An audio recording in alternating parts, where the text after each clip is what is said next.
All right, my name is Rich Schmidt. I'm here with Ron Wolf. We're at the Linfield University campus in McMinnville.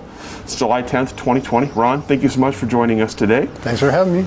First question, why the food and beverage industry? What got you interested in food and beverage? Well, basically, when I turned 15, the first job I could get was in a restaurant. Started working in the dish pits and worked my way within a year. Actually, due to the fact I cut off the end of my finger doing some of my prep work, I had to not work around food for a while and in the back. And I became a busser, and then I became a waiter by the time I was 16. I was waiting tables at the Branding Iron Steakhouse in Eugene, Oregon, which was the original mesquite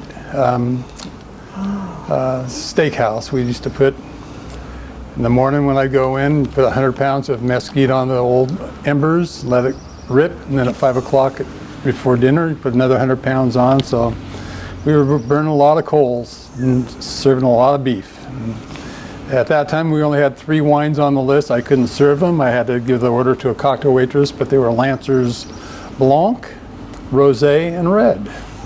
And since the Blanc was bubbly, it served as champagne. That was Eugene, Oregon in 1965, 66. There was no such thing as Oregon wine unless you went to Salem, went to Honeywood, which even if you're not old enough, kids like to give it a whirl. And if you're lucky, they'd pour you the little paper cups of fruit wines. It's worth the trip off the highway. And of course, a perennial favorite for anyone under 21 was Henry, who was out of Oregon City, and he made rhubarb wine and loganberry wine, and didn't matter how old you were, if you could put the money on the table, he'd sell you a jug of wine. So that's how I got in the wine industry.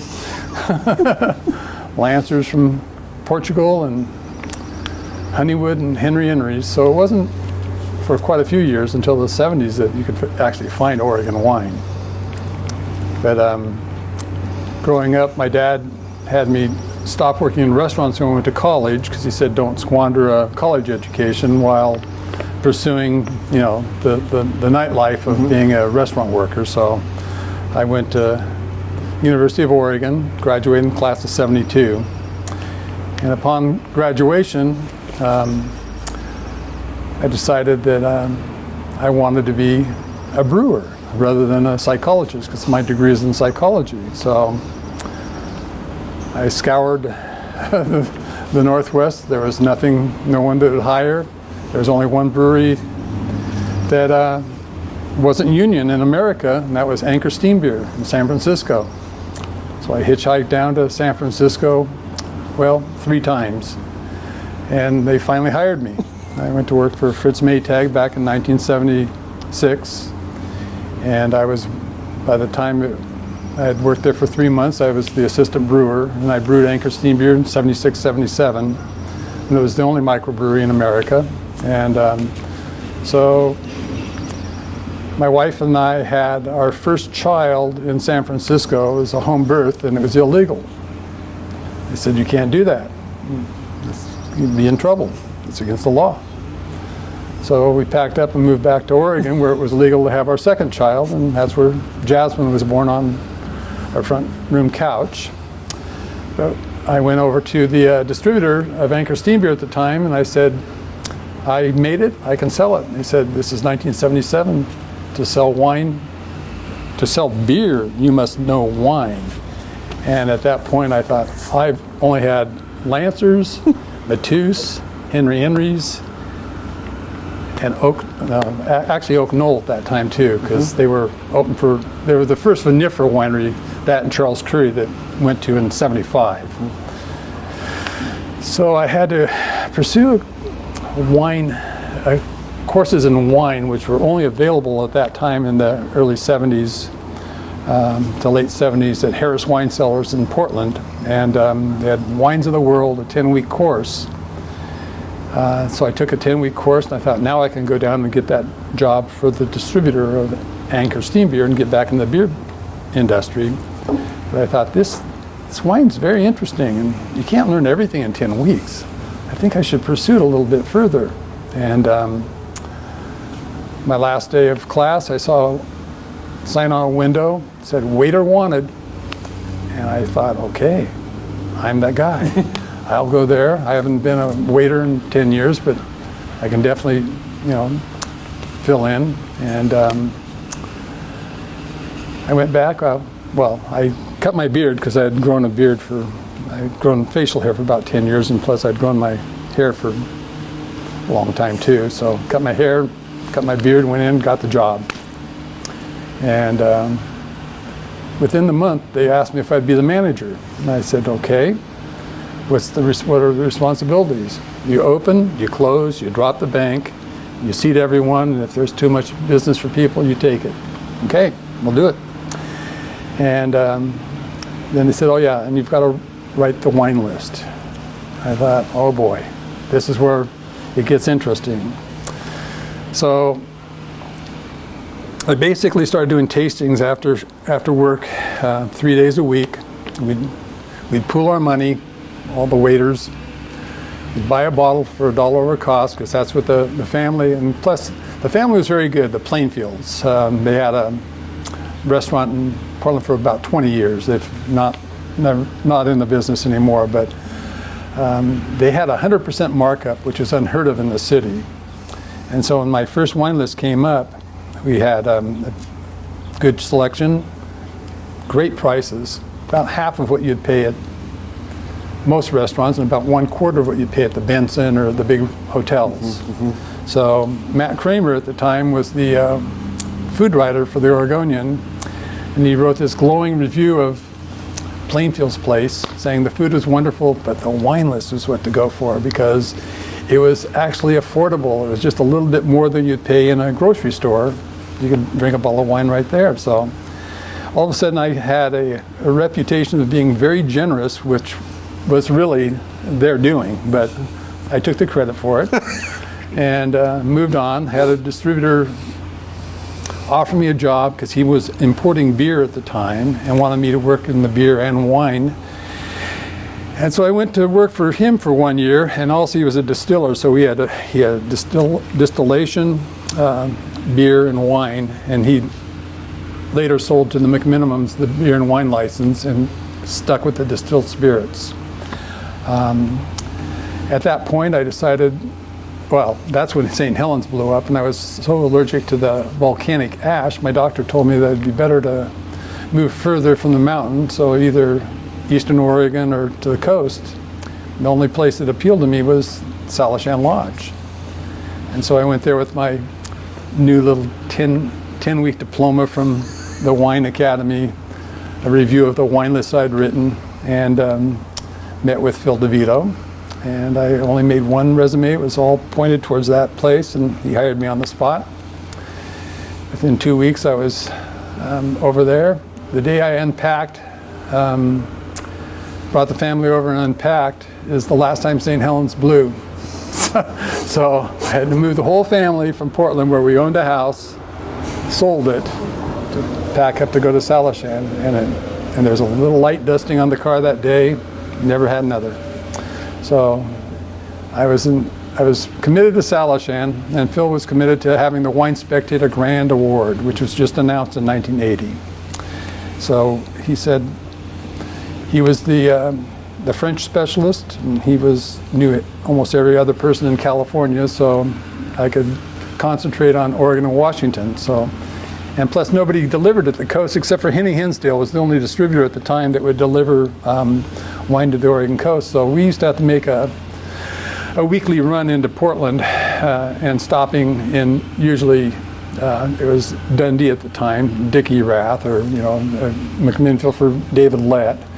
David Adelsheim. I'd always get lost trying to find Calkins Lane. I don't know how many times I went and picked up wine and would get totally spun around. But anyway, so I got to know the winemakers in that respect, that not only was I ordering the wine, but I'd have to go and taste it and think of the future, but also pick up what we had on the list. Mm-hmm. And we developed the list from 325 wines in 1980 to 1,350 wines in 1982.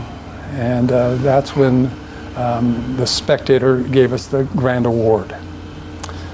And from there, stayed at Celichan for 2 more years, but John Gray had decided that he was going to sell the property because it was costing him more money than he was making, and he was taking money out of his personal finances to support the quality standards of the lodge, because we were 5-star, 5-diamond, Wine Spectator Grand Award, and there was no way to make money.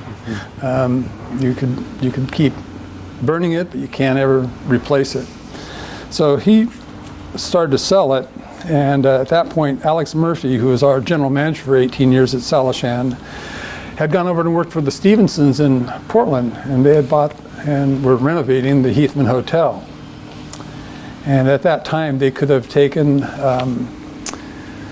the money they spent and tore down the hotel, rebuilt it, and still had $10 million in the bank. But they spent a lot of money to rebuild that building, and so I took over the wine list. Basically, I was hired. I was employee number 6.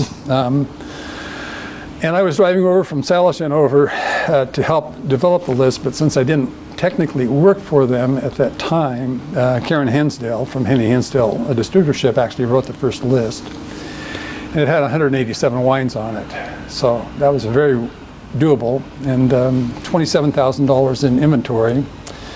And I was told I could take it up to $35,000 and that we could go as high as 300 wines, because that's what we were basically built for.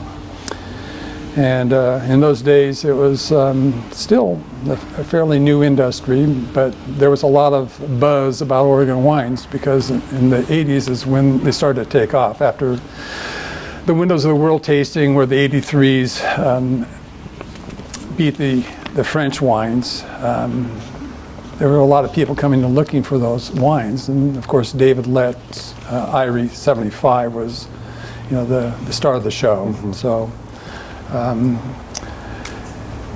It was a great journey at the Heathman, and what I learned at Celichan I couldn't really put into place there, because it wasn't classic. It was Turnham and Burnham. It was downtown next to the Symphony Hall. You had to have your people in and out within a very limited time frame, where Celichan people would drive hours to get there. Mm-hmm. And when they'd come in, they would have their mink coats or whatever taken over to the coat room and be ushered down, and Phil remembered everyone's name.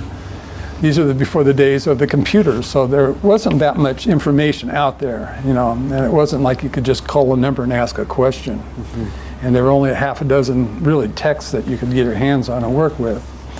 So that was the amazing thing about Phil, is that he memorized everyone's name and the favorite table and what they had for the previous dinner and the wine, and whether they had liked it or not. This is something that's hard to find, even with the computer devices that help us with that information now, because I've worked on those POSs. But it was an amazing time, and plus he also taught me not to refer to someone's lady as their wife, because he'd say that's not the woman he was in here the last time with. So you have to be a little bit more subtle. So those are the days where we went from that formality of the long dinner to the short dinner. In the mid 80s is where people didn't want to dine for 2 hours. Average time at the Celichan was about 2.5 hours for dinner. Average time at the Heathman was about 90 minutes. And the times changed quickly, because the small established wineries that were making good solid wines stuck around, and some of the fly-by-nights that came in at the time just thinking they could just get lucky didn't. And when the Heathman was 14 years later, I'd worked in the wine cellar there for 14 years almost. The owner died, and when they put it up for sale, everyone was being fired. And rather than being fired, because I've had a long career there and never had so much as a complaint, that I decided that I was going to move along. Mm-hmm. My general manager at that time, Pierre Zarek, who's at the Allison, had said, and you go take the Master Sommelier test, because if you don't pass this, there will be no future for you at the Heathman. And I basically said, I don't even know what a Master Sommelier is. So I had to call David Lake, who was a master of wine up in Prosser, or wherever he was located then. And he hooked me up with Evan Goldstein down at Sterling in Napa Valley, he was a master sommelier, and they put me into the advanced test without having ever taken the preliminary. So that was, I failed, but by very few points. I passed tasting, I passed service, but I failed theory with under 10 points. I think it was like 5 or 7 points. And the head of the Master Sommeliers at the time, Barry Larvin, said, you failed the easiest part and you passed the hardest part. So come to work for me at the Rio in Las Vegas, and the rest will be history. You'll be able to earn that, within a year or two. I thought, oh, wonderful. So I packed up, I gave them 2 weeks notice, I moved to Las Vegas and had probably one of the most miserable years of my life. It was 114 degrees when I got there, 112 were over for 12 days, and it was type A people everywhere, whereas I was so used to working with the people that were more leisure, that were in for the dinner, not racing to the table and back, getting food and beverage and then racing out to gamble away and having my budget was on, at that time, basically feeding alcohol to the big gamblers. They'd give me budgets, give me a rating, and then give me a budget on how much I could take. And a cellar. At the Heathman I had it when I left, we had 1,100 wines on the list. We had $107,000 in inventory, and they had me take that down to $850,000 within a certain amount of time. So I went to the Rio, and they had 7,000 wines on their list, and they had a $7 million inventory and 19 restaurants to write for. So it was just a whole different ballgame. Yeah. But the wine that powered that, they used to almost a pallet a day, and the wine that was that powered that was Sederholm White Zinfandel and Beringer White Zinfandel, because that's what went out to the tables and to the slots and to the rabid gambler that didn't have time to go eat. They just wanted a little alcohol while they're gambling. But I fell out of love with that life, and so ended up 3.5 years in Las Vegas, but only 1 year with any gambling involved. Mm-hmm. The other restaurants I worked at had no tables, no gambling involved mm-hmm. with the restaurants. So that pleased me more, but still the temperature did. So I knew I was going to return home, but I didn't know how soon or where. I went on to work in San Francisco, was a general manager of Julius Castle on Telegraph Hill. Opened a restaurant at the new international airport called Restaurant Chi and Water Bar. And then when I decided I was heading home, I got an offer from Joachim Splichel, who is the owner of the Patina Group in Los Angeles, mm-hmm. to come and work for him at Pinot Blanc in Napa Valley. So I went there, spent 3.5 years in Napa Valley.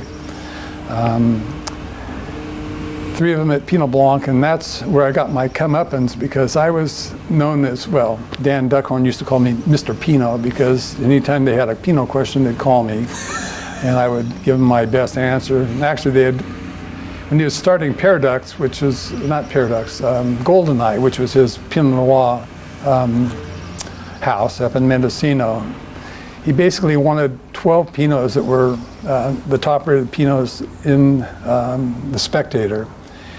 And I told him I had all 12, but I couldn't sell him more than 8 of them, but I'd give him 4 substitutes, which were better than the ones that he wanted, but I had in stock and from the same wineries.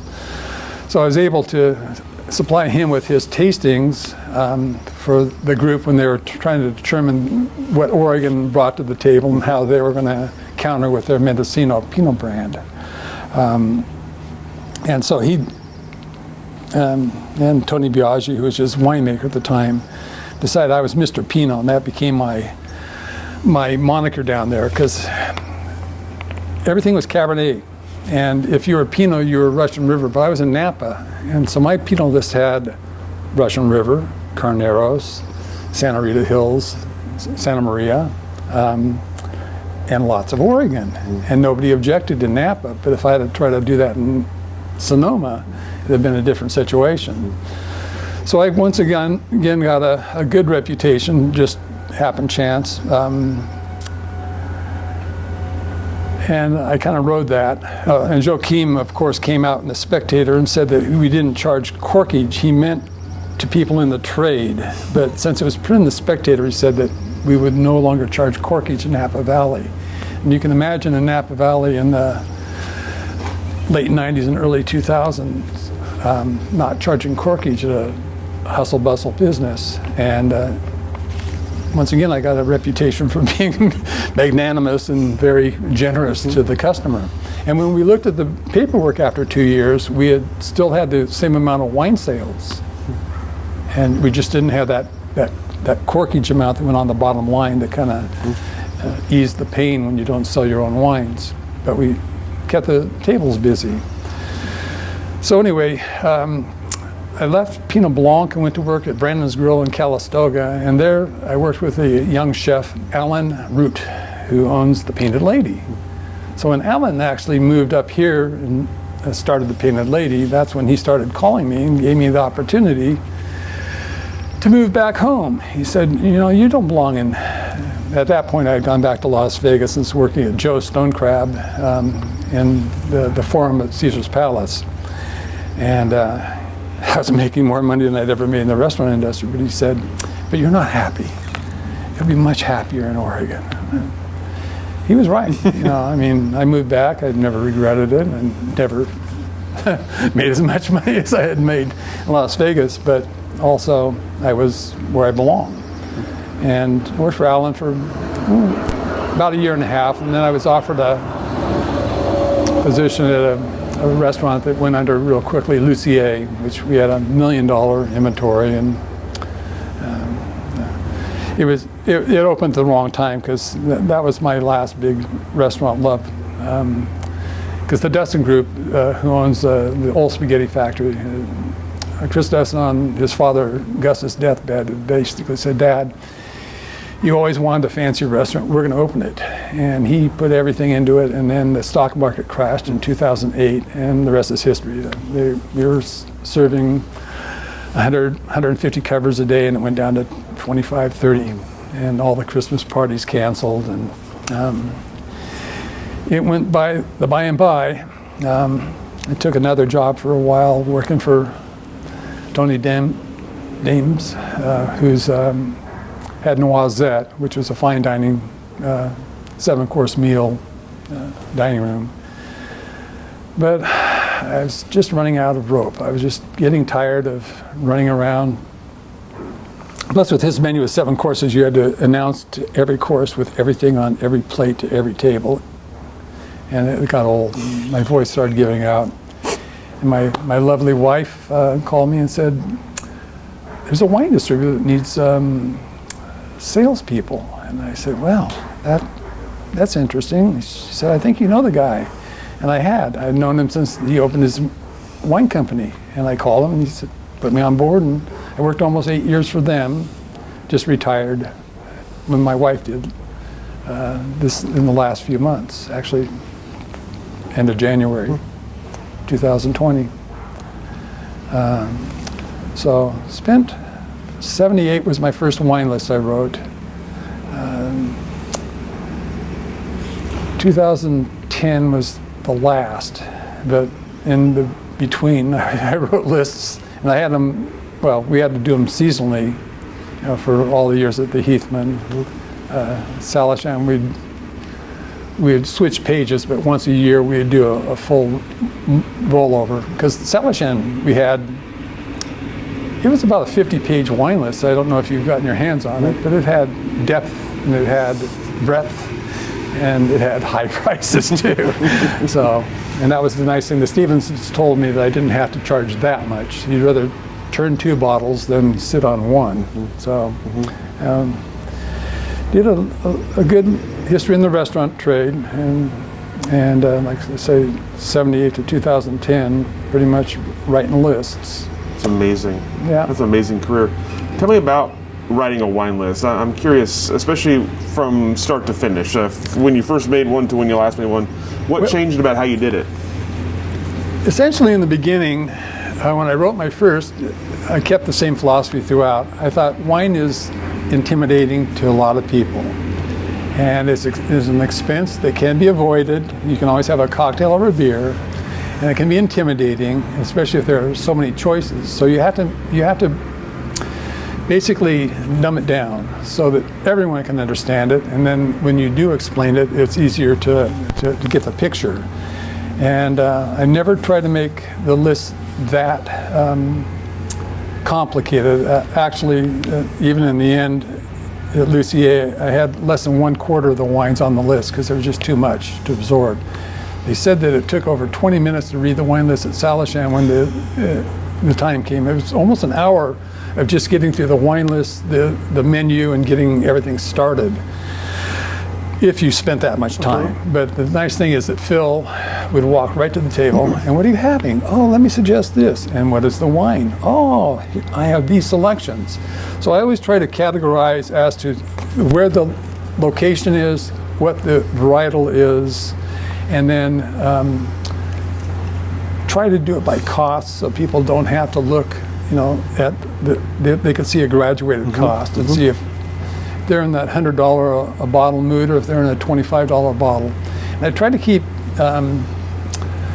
in the beginning, I tried to keep 10% of the list at $10 or under. And later in life, it became harder. It became 10% to have $20 and under. And I was always successful at that, because when you get too much expensive, top-heavy wine in there, it just, all of a sudden, people will just shut off. They won't even look, or they won't want to explore.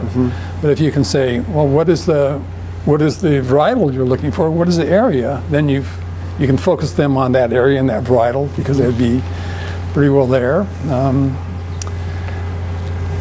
It did get more intensive when the AVAs became a big deal, and everyone was scrambling, trying to, highlight that if it was from Eola Hills or it was from the Dundee Hills or exactly where they were from. And then it started getting a little too complicated again.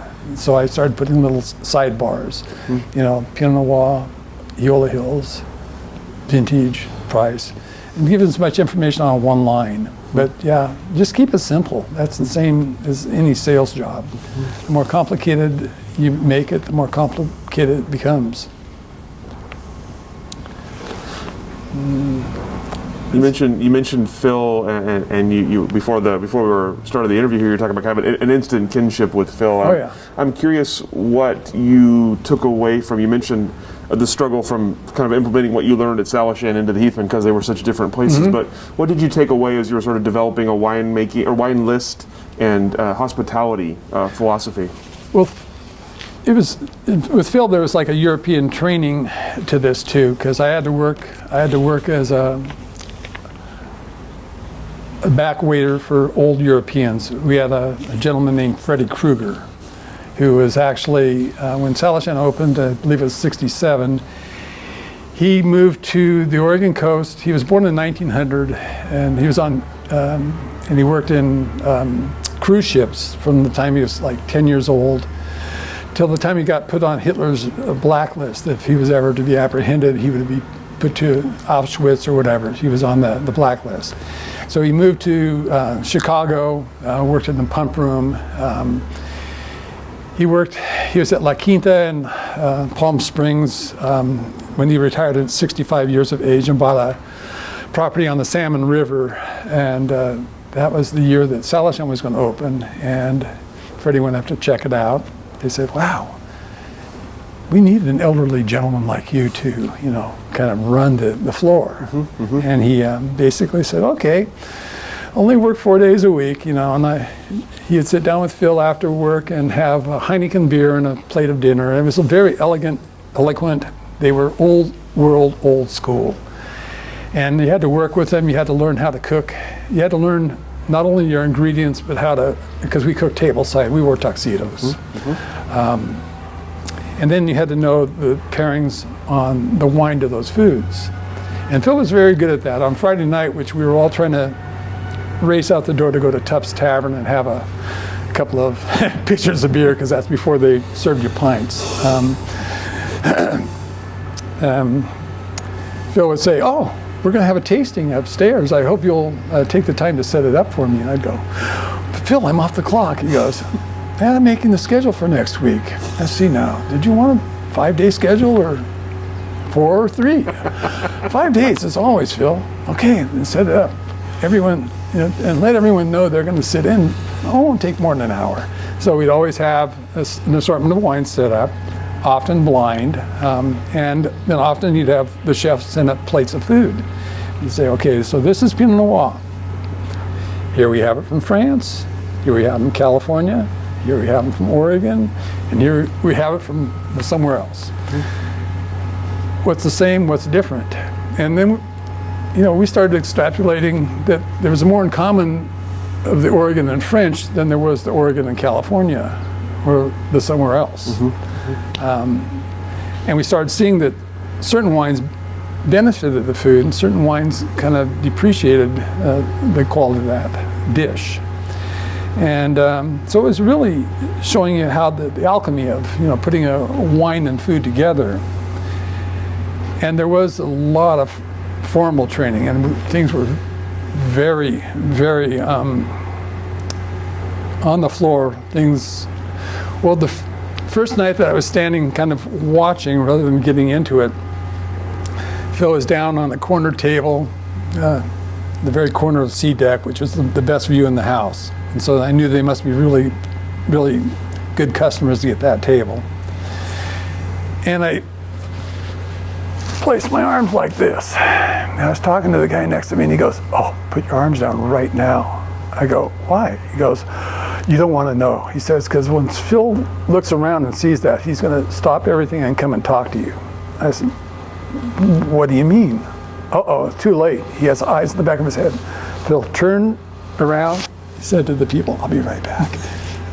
Walked straight up to me and said, I'm sitting there, and he goes, "Do you know what you're doing?" I said, "I'm relaxing." He says, "No, that's the chieftain's pose, and that's very judgmental. And you can't stand at the top of the deck and look down on everyone with your arms crossed." He says, "Your arms will go at your side, in the front, or behind you, but never up top." "Yes, sir." "Won't do that again." I actually worked for him for exactly 4 years, and I was, because I started on September 15th, and my last day there was on September 14th, 4 years later. And I learned a lot, and I learned a lot of that wasn't applicable to turn them and burn them houses, because even at 90 minutes, we were trying to get down to 60 minutes at the Heathman, because the symphony crowd was so demanding. They wanted to come late and leave early, but it's hard to process that many people that quickly. So, see, now I probably got off the subject. No, that's perfect. Okay. I'm sort of curious about starting at a place like Salishan and then working at so many other places. Oh, yeah. How does your hospitality philosophy develop, working with such different clienteles in such different places? Well, the thing is, hospitality is hospitality, period. I mean, the industry is built around being friendly and helpful and informative, but and that's where I fit in best, is restaurants which might be considered fine dining, because they were a little bit more refined. Because I did work in a couple of places that were really fast-paced and really didn't care about the total quality of the experience. One of the groups I worked for, we were never to ask, "How is everything?" Because that would indicate that maybe something was wrong, and that could take you off your track.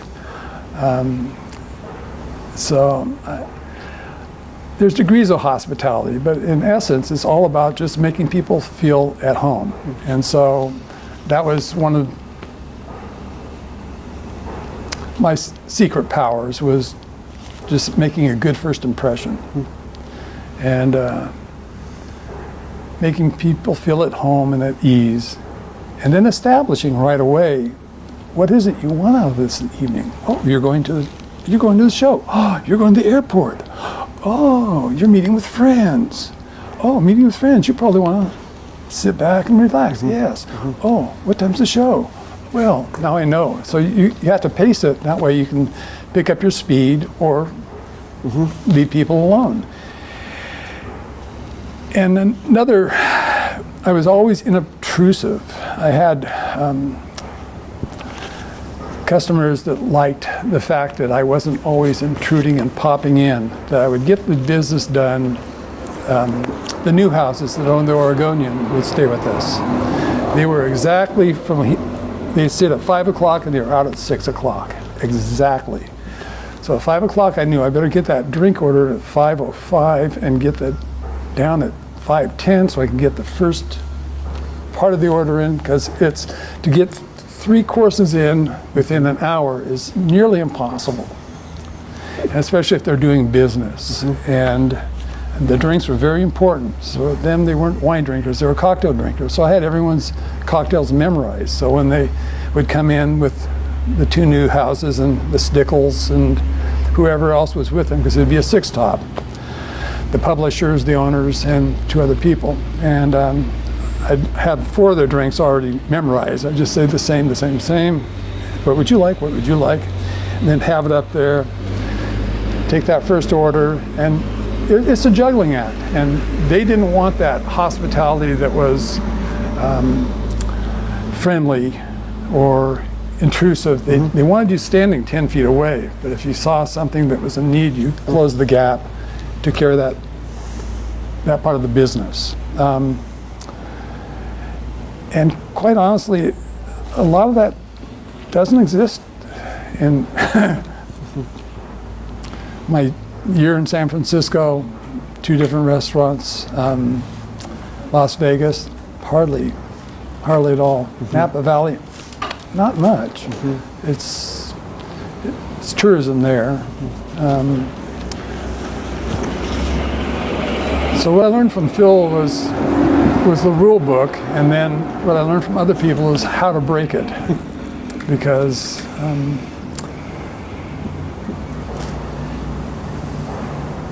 there aren't that many people looking for that French Laundry, 30 small plates, 4 hours, and who can afford it. But it served me well. I got to be kind of a dinosaur, The younger people that I worked with in the end, one of the reasons that I decided that I didn't belong in the restaurant trade anymore is I just didn't fit that mold, or what they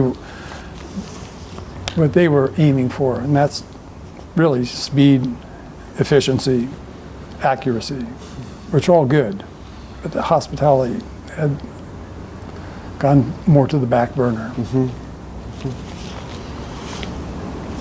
So tell me about kind of growing up in Oregon alongside the wine industry. You talked about the mid '80s as it was sort of starting to become a buzz. Tell me about your first impressions of Oregon wine that you can remember when you tasted it, and sort of watching it grow. Well, the first Oregon wines I tried were, like I said, Henry Henry's Rhubarb or his Loganberry wine, but then at Oak Knoll, and this is in 1975, when we went there, they had like 3 berry wines and 2 vinifera wines, so that wasn't really a great start, but that was on the way to Charles Curry, and that's where I met David Wirtz, who is his winemaker at the time. And actually I bought his 73 Golden Cluster, because that was the first Oregon wine that just totally blew me away. And actually in '83, when I was working with Phil, we had we used to put on at my house once a year. Tom Brosi, who worked in the wine cellar with me, and Phil and I would all put 2 bottles of wine in, and so we'd have 6 bottles, and then we'd get about a half a dozen people, and we'd all sit around and we'd taste them. And this one year, Phil brought a Domaine Romanée-Conti Echezeaux, 1973. And he also brought, and I can't recall exactly, he brought Echezot from France, and he brought a California, I think it's probably Chalon or something like that at the time. And I brought the Golden Cluster from Curie, but in the end it was the Echezot and the Golden Cluster that were the top two. And I liked the Golden Cluster at the time because I didn't get the whole concept of terroir as much as I do now, how Echezot has a specific flavor you're looking for. I just knew that the Oregon, the Charles Curry wine had a lot more body and richness, and it was fuller. And Phil, of course, enjoyed the Echezot most, but he had the Echezot budget at the time, and I didn't. Yeah, and a lot of the wineries in those days didn't have not much hospitality. And I used to tell people when they'd come in, they'd go, "So you're the Oregon guy that buys Oregon wine?" I go, "Yeah." I said, "Do you like dogs?" "Yeah." "Well, if you go up here and the dog doesn't like you, you're not getting in, because that's the way it was, ma and pa and the dog." And it was very simple, you drive up somewhere, someone come walking out, "Oh, someone here, let's go over and see what we got open." And times have changed. Times have changed. At what point do you remember them starting to change? What point do you remember hospitality becoming part of the wine industry? The late 80s. Even in the mid 80s, because at that point I was in Portland, and everyone, Henny Hinsdale was carrying most of, and Lemma, two names of the past. Because the distributorships, it's funny, because now in Portland you have almost 100 distributors. In the day you had 4, in the beginning. Alcy Giusti, Frank Roberti, LaFrance, and Mike McClaskey. And those are the only 4 I can recall right off the top. And each of those has, turned over. Lemma went out of business a couple of years ago, and that's the last of them to hang in there. But yeah, you'd have a lot of Oregon wines, and then you'd go, "Okay, can I come to the winery?" "Okay, yeah, come to the winery. What day you coming? What time?" And it would be pretty much a private tasting. It wasn't until the late 80s people started staffing it, putting a room in and having a lineup and charging, maybe even then I don't think there weren't many people charging back in the 80s, but then there wasn't a lot of fresh wine being opened. People felt that if you're driving there that far, you should be drinking for free. And you shouldn't have like a quarter-ounce taster, they give you a little glass. Not a big glass. As you saw that part of the industry start to open up, what were some of the places that impressed you, either in terms of wine quality or in terms of hospitality quality? Well, it's that third wave of people. The first wave, like David Adelschein was working at La Omelette as a sommelier for Horst Neger back when I wrote my first wine list. And basically, David let Papa Pinot, he was kind of hard to get to know. And you had to go all the way out to the turkey processing plant to taste his wine. And then Fred Arterberry was next door at that time. That was a very sad chapter in our history. And, let's see, Dick Erath, he's one of the first people that kind of went up there and gave you something to drive all the way up the hill for. Because David Adelschein, it took a while before there was anything there.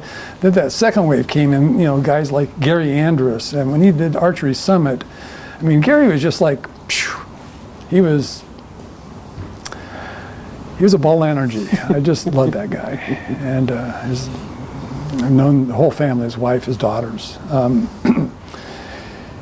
He put in hospitality. I'm trying to think of, mostly it was little events in the trade.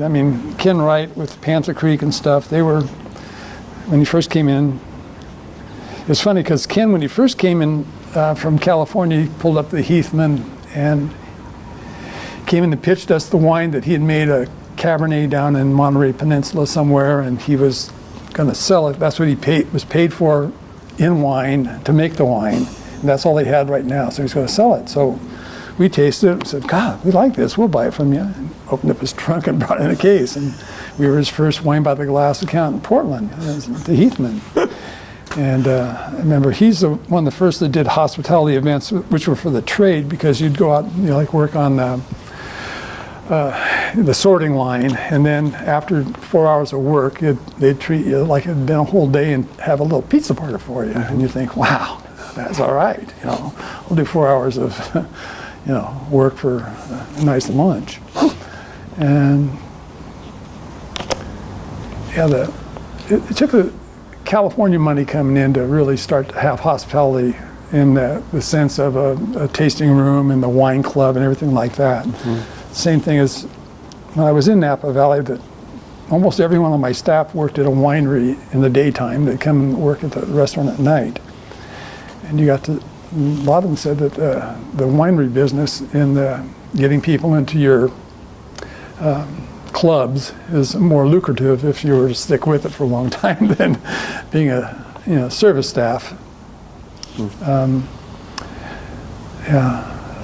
And so I was outside of actually the tasting room crowd. At that time, I was in industry. So when we do events, like Beau Frere would do a pig roast, I think it was. So you go out, Mike would be there holding court, and everyone would be fed and have a lot of wine to taste, but that'd be all industry. So I can't really speak much to, although when I left in '98, I came back in 2006. Basically, there were 3 times as many wineries here as when I left. And half of them I had never heard of before. And that's when I started going out to see these wineries and finding out they did have tasting rooms associated with them. And did you have any idea that the Oregon's wine industry would do that? Did you have any inkling early on that would happen? Nope, no idea. I mean, I knew that the Pinots were good, but the cost was so high. And that's what I always thought, that what people like and what they buy are 2 different things. I mean, it's not as narrow of a market now. There's so much more to offer, and there's a lot of plunk out there. But it's still, Pinot's one of the most expensive grapes to harvest, get to the market, and make a living of, and have continuity too. Probably the man that taught me more than anyone in the beginning was Fritz Maytag, because Fritz was heir to the Maytag fortune, but sold off all of his interest just to keep a tiny brewery alive, Anchor Steam Beer, which he bought for $50,000, and sunk $1 million a year in it for 10 years until when I was working for him in '76. Is the first year he turned a profit. And he bought it in '66, I think. And Fritz also had a winery called York Creek Vineyard, which is the top of Spring Mountain. And he also had the first distillery, micro distillery in the United States, which was in the basement of Anchor Steam Beer.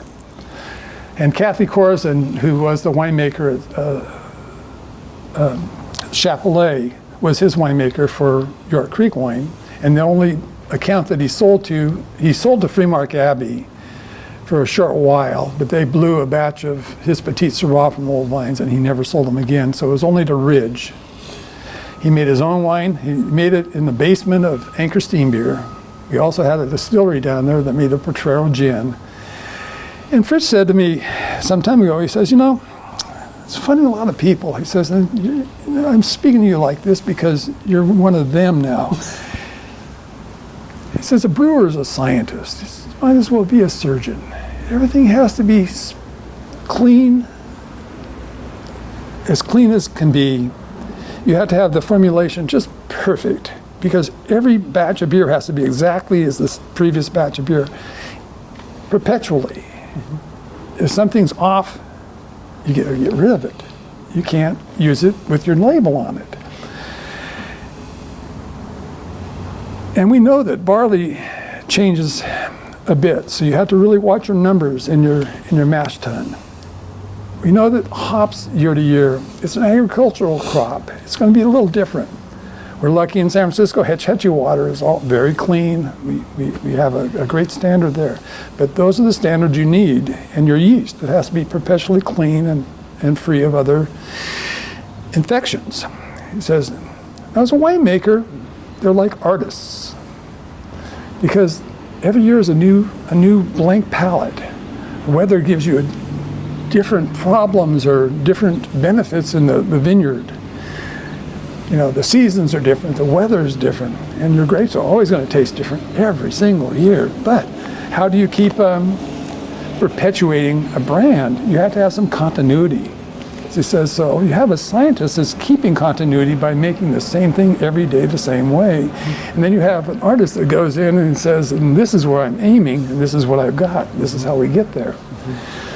So, and with the distillery, he said, we're alchemists. You know, we just take a product, we coax everything we can out of it, and we refine it as far as we can, and then we do what we do with it. And that's, so you have three ways of looking at the same situation of making a beverage that's going to be enjoyable and hopefully consistent. Love it. That's amazing. So as you've gotten back into Oregon wine since returning, what do you think of the growth of the industry? Do you enjoy the wines that are coming out now? Are you a fan of the growth? Tell me about the last 15 years of Oregon wine from your perspective. Well, more than ever. I mean, it's when I met my wife, she basically said, "Here comes the neighborhood." Basically, there are all these young people coming in, and I was kind of a little bit of a grumpy old man because a lot of them would be very impetuous and not very respectful, and you know, it bothered me. And she'd say, just teach them what you teach them and move on. Just here comes the neighborhood. They're going to take over. You can only do so much, and when it's your time to sit down, it's got to be someone standing there to take care of you. And so I've kept my mind was opened up by that, where I didn't close myself, because I remembered at Salishan a lot of the old school, because we had all these old Europeans that were working there, and it's like when we had our first POS computer to put our orders in. You know, three of the oldest Europeans just says, "Oh, well, I'm going to have to quit because I could never work with a computer. A computer will never do what I do." And they were told, "Okay, well, that's okay. We'll replace you. That'll be fine. People can pick these things up." And within a year, all three of them were going, "God, how'd I ever do without this? All those years, this has made it so much easier for me." And you know, now if there's a mistake, it's your mistake. It's not saying that you handed it to this guy and it was his mistake. It's definitely yours. You got to own it.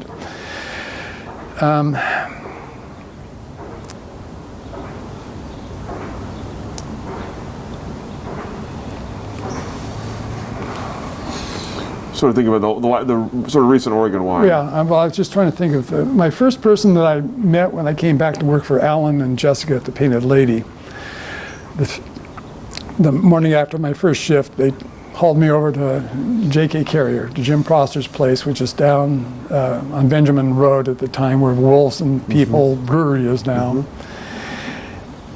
And I thought, wow, I've never heard of this J.K. Carrier, you know, and what's involved here? And we went in there. He had this art gallery of big pieces of sculpture there, and he had a blackboard set up with this gradient of 20 years and Pinot Noir and all these lines that you judge. And he said, so every Saturday what I do is half a dozen people, we sit down and we discuss the possibility or probability of wine. And now today's discussion is, how long do you age in Oregon Pinot Noir? You know, we'll refer to them all the same, not just my wine. And then we'll differentiate because other people have different styles and different ways of making it.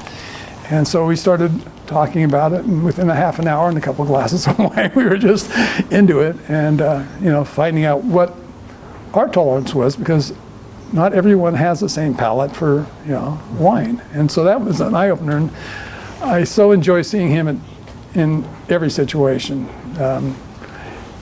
So he's what I I call the third wave. I mean, the guys, the second wave were the John Pauls or Cameron and guys like that. I loved them because they're very eclectic, and they were hardworking. They'd done their due diligence somewhere and come along, and they were starting over. And that third wave, and they're just so many of those guys that I love them dearly. And I love their wines and their winemaking style, and like I say, that continuity.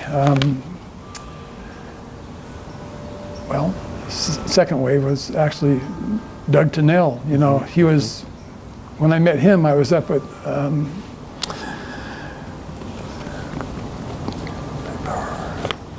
the guy that started what's now the Three Graces.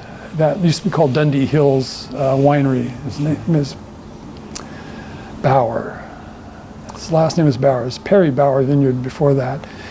He basically he was the broker for the PGE deal. And when he had all that money to spend on the profits, the windfall profits, he had to get something to spend it on so he could lose money quickly and not have it be taxed to death. And so he was going to go to the Oregon coast and buy some property. And I said, oh yeah, just like everyone else, you'll just be there forever trying to turn it. He said, why don't you just buy a piece of property in Dundee? Go. And there used to be a restaurant right across, where the Arco is now, that everyone would stop at. It was a Hungarian guy. They had the best food. I mean, their blue plate special was like a $4.95, and they had a ribeye that would go over both edges of the plates, and they had to give you the potatoes on a separate plate because there was so much food, and then 2 eggs, and that's $4.95.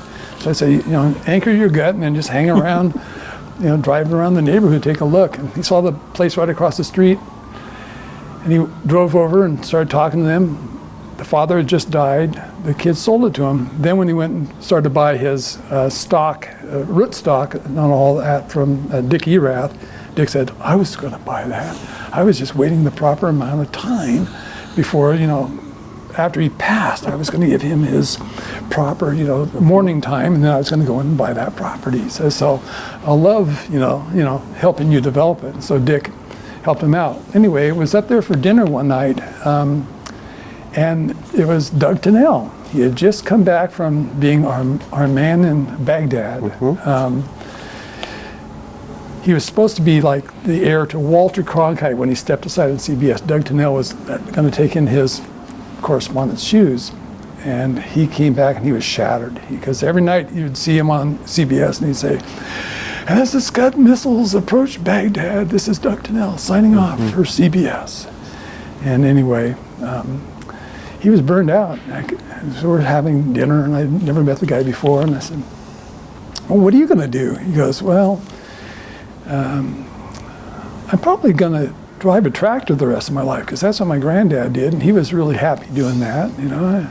I'm just going to get a piece of property and farm it, and I'm just seeing what they're doing up here, because I'm going to do that somewhere around here. I don't know where. And so Brickhouse has always been one of my favorites too. Like I say, Mike Etzel, Doug Tennell, those guys are they're solid. Of course, there's Jim and Patty, Patty Green. She was a hoot, another third waver, because they knew how to do it. And worked for Tory Moore for years. Yeah, I mean, a lot of the newest wineries are, and I'm not, what I'm seeing now is so many California companies are coming in buying large, successful wineries and then putting their stamp on it, which is all good and well, as long as they keep the wine flowing and at a good price and a good quality. But I'm referring to are the people that have on their own, the skill of their own winemaking and their own finances have, started to create something that is ongoing. Let's see. Oh yeah, there's another story I've got to share with you. This is a way back when story, but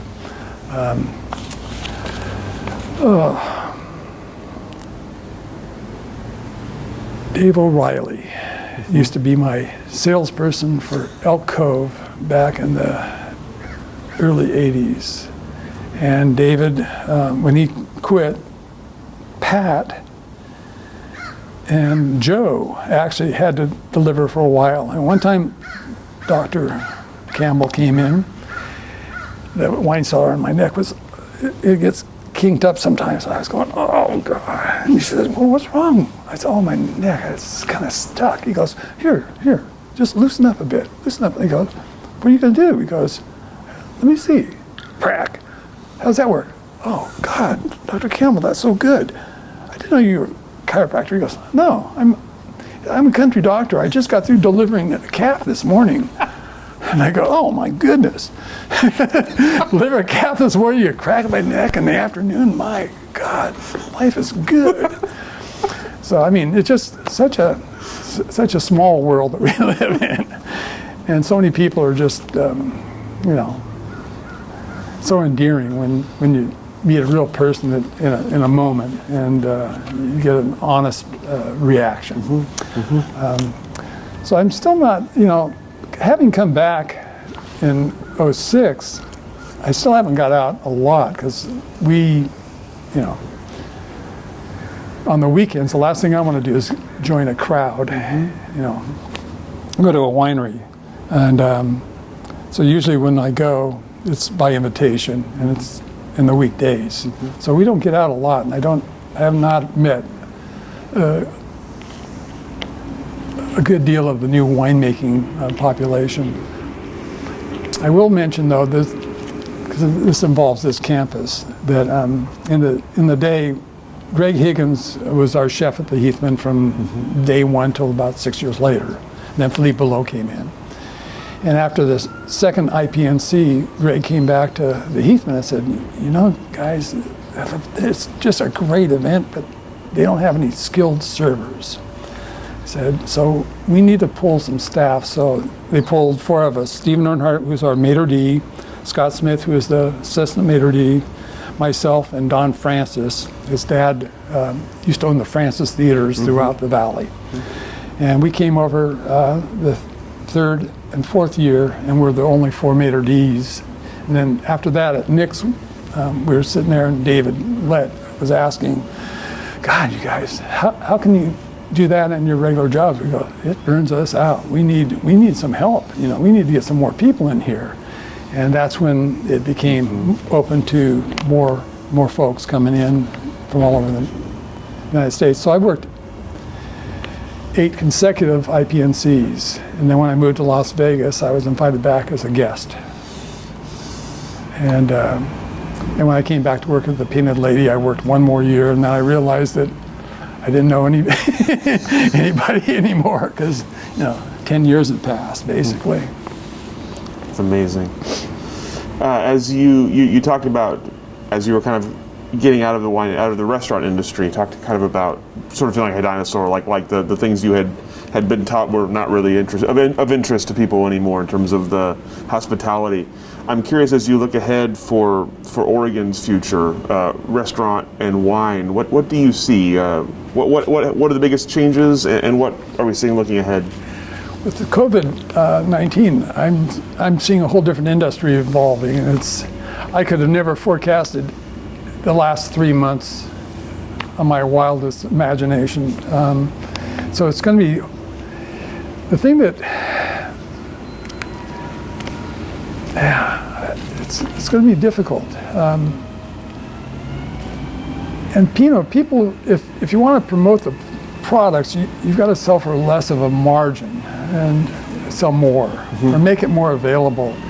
And what I've seen in the last years in the industry is that things are diffusing, that everything's spreading out. You've got wine in cans, you have, there's so many different products now, all these different ciders and different types of beer. I mean, when I worked for Anchor, I thought there's corn, Mexican beer, there's rice beer, Budweiser, there's barley, which is Europe, and Anchor steam beer. And I never, in my wildest imagination, thought we'd have hundreds of styles available. Now it's ciders, seltzers, seltzers, aperitifs, any way to get alcohol into you in a convenient fashion. So I think it's going to be up to the restaurateurs to try to educate and try to urge people on.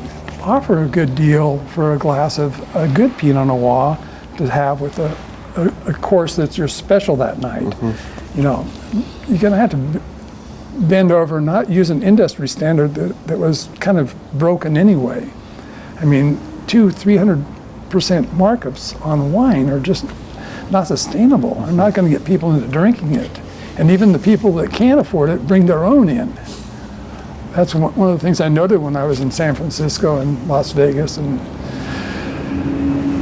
Napa Valley, is that I'd see some of my customers from Portland more often there than I would in Portland, because they will fly 500, 1,000 miles, spend an exorbitant amount of money, and they go out and dine and wine. But at home, when they'd come in, they'd always bring their own bottle, and even though our prices were reasonable, they'd prefer just to pay corkage. So there's got to be some sort of shakedown for us to get back into the fine dining and fine wining, which I don't think is going to necessarily work that way, but it would be good to somewhat offer educational flavor profiles, you know, saying this and this are made for each other. Try it. It's not going to break the bank. What about for you personally? Freshly retired? Do you have any plans on the horizon? Well, after COVID, yeah. We were going to go to Oaxaca in October, but we're not this year. And last year, well, yeah, this last year it was kind of our bucket list tour. We wanted to take a riverboat tour, so we flew into Lyon and took the 1-week tour down to Avignon, and got out there, rental car, drove over to a Chateauneuf-du-Pape estate that we import and distribute in the United States, and were able to get what was the owner's little private room for a week for 300 euros. It was cheap. It was so yeah, we love traveling. And actually, yeah, we will get out and see more Oregon wineries too. And when this becomes, because now that we're both retired, it doesn't matter what day we go out, as long as we know where we're going. So, yeah, and you know, it's an exciting time, but it's there's no easy answers. I'm hoping for a vaccine. I hope we can get sports and group activities going, but it's really kind of hard to project that. But yeah, we definitely want to travel, and yes, we definitely want to drink wine. Not just taste it, we want to enjoy it. Good plans, yeah, good plans. Because you can taste all you want, but unless you're enjoying, because some people don't really enjoy wine, they just, it's something they can show off. It's, you know, it's like having a fancy car parked in front of your house, you know. But I think people should invest into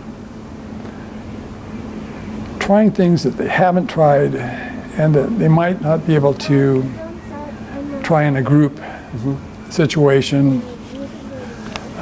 So I'm thinking as individuals, I mean, it's a golden era because we have all these apps on our phones, our tablets, you know, all sorts of educational television shows, so people can get a lifetime of knowledge in a few minutes. Google this, Google that.